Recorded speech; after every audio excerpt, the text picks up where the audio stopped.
बिस्मिल्लाहिर्रहमानिर्रहीम। आज हम डिस्कस करेंगे वेक्टर एंड टेंसर एनालिसिस। उसका लेक्चर हमारे पास 27 है। हमारे चैनल का नाम आसफ महमूद एपी मैथमेटिक्स है। यहाँ पे FSc, BS, BSc, MSc mathematics को डिस्कस किया जाता है। आप हमारे चैनल को सब्सक्राइब करें, लाइक करें और आगे शेयर करें। आज हम चंद इम्पोर्टेंट थ्योरम डिस्कस करेंगे सिमेट्रिक और एंटी सिमेट्रिक के बारे में।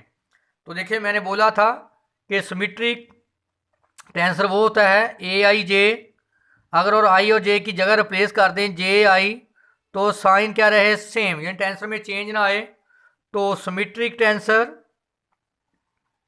अगर ए आई जे आप इंडिसेस को चेंज करें, बाहर क्या जाए नेगेटिव का साइन, तो क्या था, एंटी सिमेट्रिक।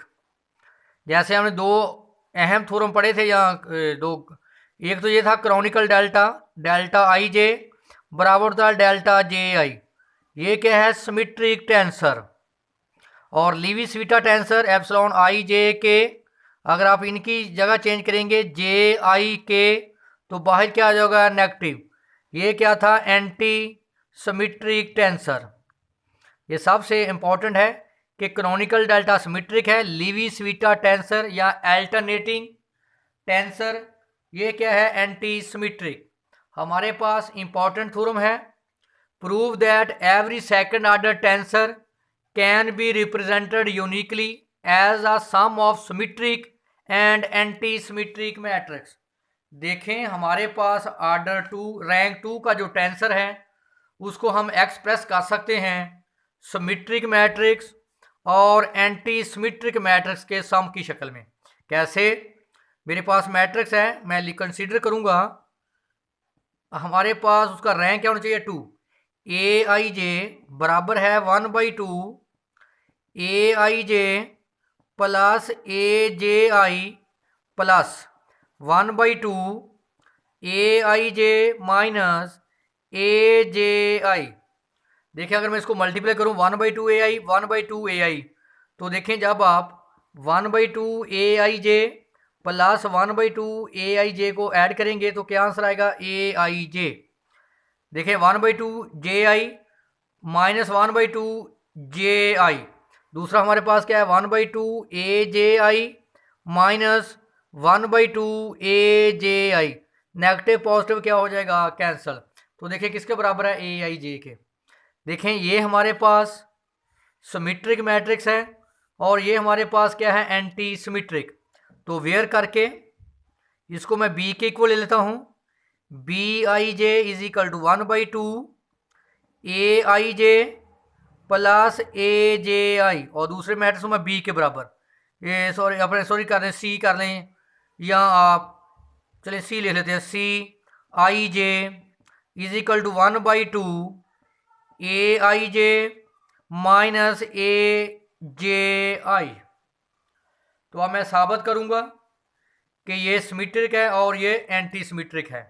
इसका मतलब हमारे पास जो मैट्रिक्स ए आई जे जिसका रैंक 2 है, वो हम उसको लिख सकते हैं anti symmetric, anti symmetric matrix plus symmetric matrix के सामने, ये हमने साबित करना है।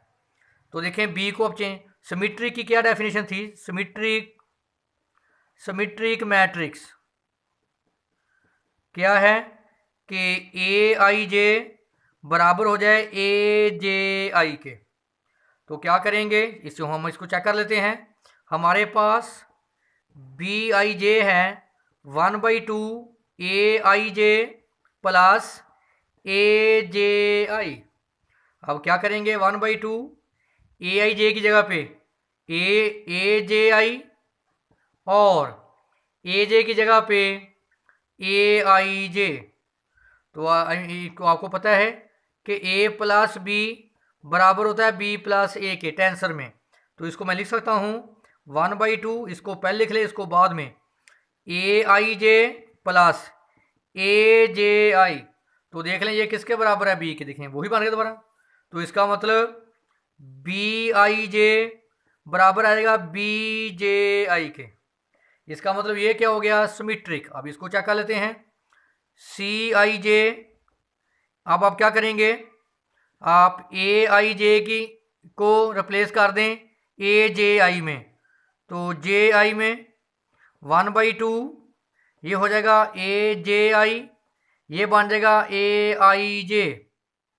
मैंने चेंज कर दिया आई जे की जगह पे ए। अब यहाँ से नेगेटिव कॉमन ले लें, नेगेटिव कॉमन लेंगे, ये पॉजिटिव हो जाएगा ए आई जे, और ये क्या हो जाएगा नेगेटिव ए जे आई। तो देख लें ये किसके बराबर है, सी के। साथ क्या आ गया माइनस, तो इसका मतलब सी जे आई बराबर माइनस सी आई जे। तो सी क्या हो गया, एंटी सिमेट्रिक, एंटी सिमेट्रिक। तो नोट कर लें बी हमारे पास क्या था, सिमेट्रिक। मैंने साबित किया जब मैंने ए आई जे की जगह पे रिप्लेस किया ए जे आई, तो बी सिमेट्रिक मैट्रिक्स निकला और सी क्या है, एंटी सिमेट्रिक। तो इसका मतलब है कि मैं anti symmetric plus symmetric matrix को सम की फॉर्म में लिख सकता हूँ ए आई जे। तो यही मैंने साबित करना था। इसका मतलब है कि हमारे पास जो ए आई जे है इसका रैंक क्या है, 2 है। तो इसको मैं लिख सकता हूँ सिमेट्रिक और एंटी सिमेट्रिक की सम की फॉर्म में, जो मैंने अभी आपके सामने साबित किया। नेक्स्ट हमारे पास है theorem 7.15, if a tensor of a symmetric anti symmetric. अगर बेटा सिमेट्रिक है तो इसका मतलब कि ए आई जे के बराबर होगा ए जे आई के। इंडिसेस को मैंने क्या कर दिया, चेंज। अगर एंटी सिमेट्रिक होगा तो ए आई जे के बराबर होगा माइनस जे आई के। दोबारा देखें, इफ अ टेंसर सिमेट्रिक और anti symmetric with respect to pair of indices in one coordinate system, then it has same properties in other coordinate system। देखें वो क्या कहता है कि अगर आपके पास एक सिस्टम के है और दूसरा सिस्टम क्या है के, जो उसकी properties symmetric anti symmetric tensor की के सिस्टम में होंगी, वही उसकी प्रॉपर्टी के डैश सिस्टम में होंगी, यानी उसमें सेम रहेगा। हमारे पास मैं ले लेता हूं कि सिंस ए आई जे के इज सिमेट्रिक टेंसर। अगर ये सिमेट्रिक टेंसर है तो इसका मतलब ए आई जे के बराबर होगा ए जे आई के। मैंने इंडिस को चेंज किया तो आएगा क्या, आएगा पॉजिटिव। तो अब हम लेते हैं ट्रांसफॉर्मेशन इक्वेशन, क्या है A M N P dash, क्या आएगा L M L N L P. आप क्या लिखेंगे ए आई जे के। अगर इधर ए डैश है उधर क्या आएगा ए, क्या आ गया आई इंडेक्स, इसके साथ जे फिर के, आई आई डमी इंडेक्स, जे जे डमी इंडेक्स, के डमी, आंसर क्या आएगा एम एन पी डैश। तो आप रिप्लेस कर दें L M I N J L P के। तो देखें अब हमारे पास क्या सिमेट्रिक है, तो हम ए आई जे की जगह पे रिप्लेस कर सकते हैं ए जे आई के। हमें गिवन है कि ये क्या है, सिमेट्रिक है। तो लिखें A M N dash P. अब आप तरतीब लगा लें, देखिए पहले जे आ रहा है इसको पहले लिख लें एल एन जे, बाद में आई है इसको बाद में लिख लें एल एम आई, इसको भी तरतीब का ले करें एन पी के ए जे आई के। बड़ा मतलब कहने का ये है कि आई जे वाले को पहले लिख लें, उसके बाद आई वाले को, उसके बाद तरतीब से आप लिख लेंगे जे। तो अब आप देखें A M N P dash.